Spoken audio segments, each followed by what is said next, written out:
Ne. Juliau, kad ne, šitų plakatų, kad nebūtų, pasakiau. Taip, ir šūkių, kad nebūtų. Pasakiau ir šventa, viskas. Kitaip nebus jokio rėmimo. Einat, praeinat, padainuojat, valgo dešą. Nu kas neaišku. Kartoju, be plakatų. Viskas. Iki. Nu, žinok, ir įsivėliau čia. Nu, bet ko nepadarysi dėl savo gimto krašto. Kur jūs čia įsivėlėte? Nu, kur? Nu, pakvietė mane nacionalistai dalyvauti eitynėse. Kovo 11. Aš jiems siūliau kitą datą pasirinkti, kai bus biški šilčiau, oras geresnis. Ten kokio balandžio 20. Bet ne.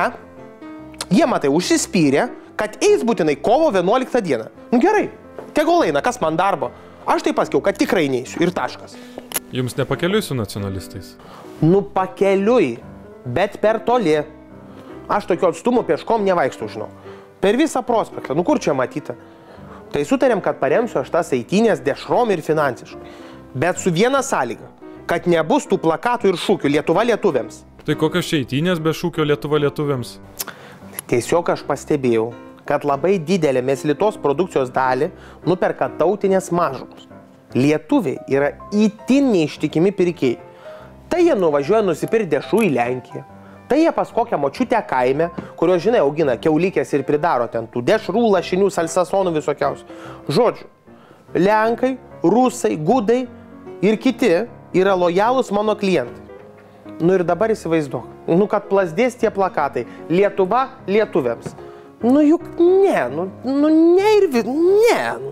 ne. Net įdomu, kaip jūs puikiai sutarėt ir su nacionalistais, ir su tautinė mažumom. Niekas taip nesuvienyje žmonių kaip dešra. Būk tu kokios nori tik tai tautybės, būk kokios nori rasės, orientacijos arba religijos. Bet prieš dešrą mes visi esame lygus. Svarbu, kad tik dešroj kiaulienos nebūtų. Beje, nesenai paleidom bandomąją liniją su arklieno skonio dešrom. Tai pabradės pabėgėlių centre per dieną visą partiją išpirko. Jūs veikiate kaip koks Jungtinių tautų taikos ambasadorius? Aš kartoju. Visus konfliktus galima išspręsti su dešra. Arba atimk dešrą, arba duok dešrą. Ir konfliktas pasibaigs. Viskas. Beje, ką tik sugalvojau naują būdą, kaip pritraukti lietuvius pirkėjus. Kaip? Tai labai paprastai. Paimti ir parašyti, kad pagaminta Lenkijoje. Ir dar mintis. Įsivaizduoji, dešra su Putino uogomis. Dabargi Putinas žiauriai ant bangos. Tai žinai, nemokama reklama per visus telikus geriausių laikų. Prime time.